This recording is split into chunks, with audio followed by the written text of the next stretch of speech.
નકલને કોઈ દિવસ અકલ ના હોય. તમે કોઈ પણ પ્રકારના કામની, પ્રોફેશનની, બિઝનેસની, આદતની કોપી કરી શકશો, પરંતુ એના પેશનની કોપી નહીં કરી શકશો. બસ એટલું જરૂર કહીશ કે કોઈ પણ વ્યક્તિ જીવનની અંદર ક્યાંક ને ક્યાંક સફળ થયો છે ને, તો એની અંદર હું એવું માનું, પર્સનલી એવું માનવું છે કે એની અંદર હાદસાઓ હોય છે. ઠીક છે, હું માનતો જ નથી કે કોઈ પણ પ્રકારનો કોઈનો હાથ હોય છે, બેકિંગ હોય છે.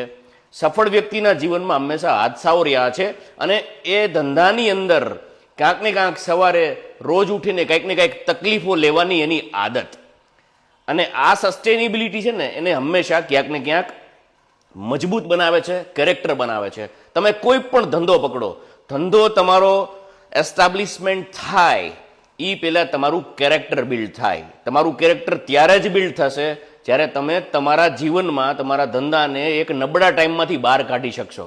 તમે તમારા તકલીફના ટાઈમને બહુ સારી રીતે એન્જોય કરીને જીવી શકતા હોય, સસ્ટેન કરી શકતા હોય, પ્રોગ્રેસિવ માઇન્ડસેટથી રોજે રોજ આગળ હલેસા મંડાવી શકતા હોય. ભાગીદારો બી એવા હોય, એક નમી જાય ને એક ખમી જાય, તો ધંધામાં ક્યાંક વાત આગળ જાય. સરજી એટલું જરૂર કહીશ કે ધંધો છે ને, એને છે ને ધર્મથી વધારે પ્રેમ કરવો પડશે. આવનારા ટાઈમની અંદર તમારી પાસે ધંધો મજબૂત નહીં હોય, ખાતામાં 40-50 પેટી પડી નહીં હોય. આ તાકાતથી એટલા માટે બોલું છું તમારી સાથે, કારણ કે આવનારા ટાઈમની અંદર 50 લાખ, કદાચ 5 લાખ જેવા થઈ જાય, પરંતુ આ હોવું જરૂરી છે.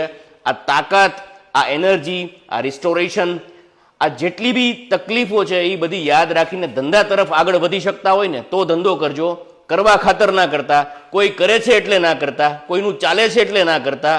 કોકને ધંધામાં કોકનું આપણું કહીને, આપણે ગુજરાતીમાં એક કહેવત છે કે ભાઈ ગામના બંગલા જોઈને આપણા ઝૂંપડા ન ભરાય. આપણી જે આદત હોય ને સર, આપણી જે આદત હોય ને એને મજબૂત કરો, એને ક્યાંક ને ક્યાંક હામી ભરો, પોઝિટિવલી આગળ વધો, ને તમારાથી થતું હોય ને એ કરો. બસ એટલું જરૂર કહીશ કે જે બી કરો મનથી કરો, અવિરત કરો, સતત કરો. Thank you.